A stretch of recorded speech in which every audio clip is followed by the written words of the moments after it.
আসসালামু আলাইকুম রহমতুল্লাহ। সুপ্রিয় দর্শক, যারা দেশে এবং দেশের বাহিরে, বিশেষ করে মধ্যপ্রাচ্যে সৌদি আরবে যারা আছেন, সৌদি আরবে কয়েক মাস ধরে খুবই একটা অরাজনৈতিক একটা অবস্থা যাইতেছে। বাঙালিদেরকে অপহরণ করে নিয়ে বিভিন্ন তাদের ফ্যামিলির থেকে মারধর করে এবং তাদের ফ্যামিলির থেকে টাকা দাবি করে। ঠিক আছে, এই একটা জিনিস কয়েক মাস ধরে সৌদি আরবে খুবই আতঙ্ক ছড়াচ্ছে। তো আমরা যারা সৌদি আরবে আসি তাদের দৃষ্টি আকর্ষণ করছি, যারা রাস্তাঘাটে একা একা চলাফেরা করেন, সতর্কতার সাথে চলাফেরা করবেন। ঠিক আছে, যদি কোনো দেখেন কোনো ড্রাইভার একটা গাড়িতে 2-3 জন আছে, আপনি কোথাও যাচ্ছেন, গাড়ি ইশারা দিচ্ছেন কিন্তু গাড়ি দাঁড়াচ্ছে না, কিন্তু গাড়ি দাঁড়াইলেও বাঙালি আছে 3-4 জন গাড়িতে বসে আছে, আপনি একা, ওই গাড়িতে ওঠার দরকার নেই। আপনারা চেষ্টা করবেন যাতে সাথে 2-1 জন সাথে নিয়ে কোথাও যাওয়ার জন্য। আর না হয় যে সৌদি আরবে বিভিন্ন জায়গায়, বিশেষ করে রিয়াদ, দাম্মাম, এখন কোথায় কোথায় এই বিষয়গুলো ছড়িয়ে গেছে তা তো আমরা জানি না। যে কোনো সময় আপনি বিপদের মধ্যে পড়তে পারেন।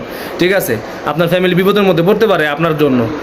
এবং টাকা দাবি তো করে, অমানবিক নির্যাতন করে। ঠিক আছে, অমানবিক নির্যাতন করে, যা আসলে বলে আপনাদেরকে বর্ণনা দেওয়া সম্ভব না। ঠিক আছে, তো আমি তাবুক সিটিতে, তাবুক অঞ্চলে থাকি। আমি তারপর সতর্কতার জন্য বলছি, যারা তাবুক অঞ্চলে আছেন বা সৌদি আরবে যেই কোনো জায়গায় আছেন, সবাই যেখানে থাকেন না কেন প্রতিদিন সতর্কতার সাথে চলাফেরা করবেন। এবং আজকাল বাঙালিদেরকে বিশ্বাস করাটা খুবই কষ্টদায়ক হয়ে গেছে। আপনি যদি কোথাও যান, চেষ্টা করবেন 2-এর অধিক যাওয়ার জন্য, 2 থেকে 3 জন যাওয়ার জন্য। একা যাবেন না, না হলে আপনার সাথেও এরকম বিপদ ঘটতে পারে।